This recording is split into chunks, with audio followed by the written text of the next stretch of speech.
What are your three greatest tips besides the airline, besides getting the round the world ticket? Do you have three big tips for saving money while traveling? Number one, and this is the one that I learned the hard way, is to travel slowly.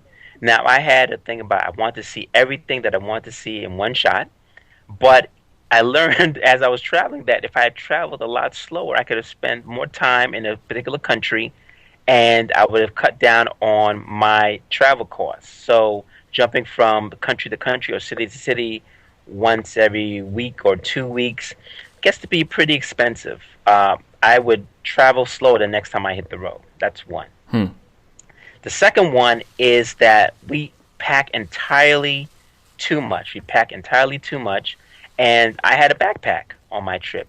And with all of these airline fees going around, you really need to limit yourself to just a carry-on, and not even further than that. I would say a carry-on that's a backpack, and the backpack is wonderful because it keeps your hands free. You can't lose a backpack if it's on your back. And no, I'm serious.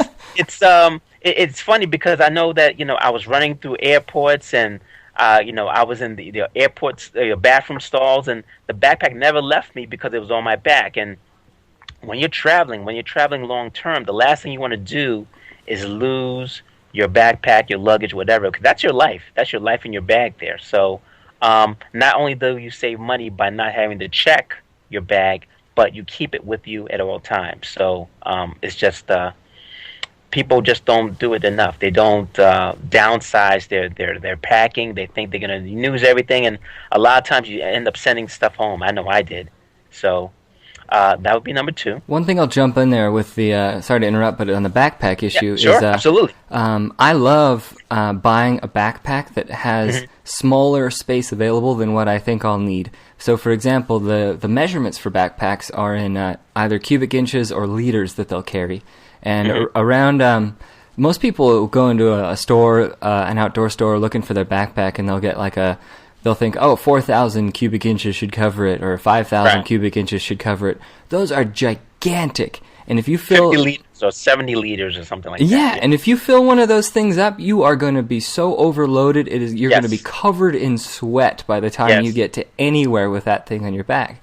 Instead, I'd recommend for a guy about 3,500 cubic inches, and a girl about 3,000.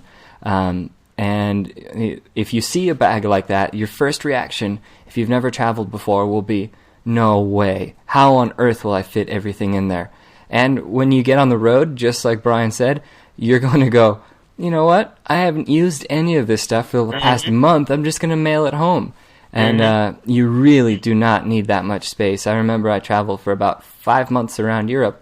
I had the same 5 T-shirts, and I would just, when I'd gone through 4, I would make it a laundry day, 2 pair of jeans, a swimsuit, and a laptop computer, a couple changes of underwear, and that was basically all I had, and a sweater, and I was set. I mean, you really don't need that much stuff.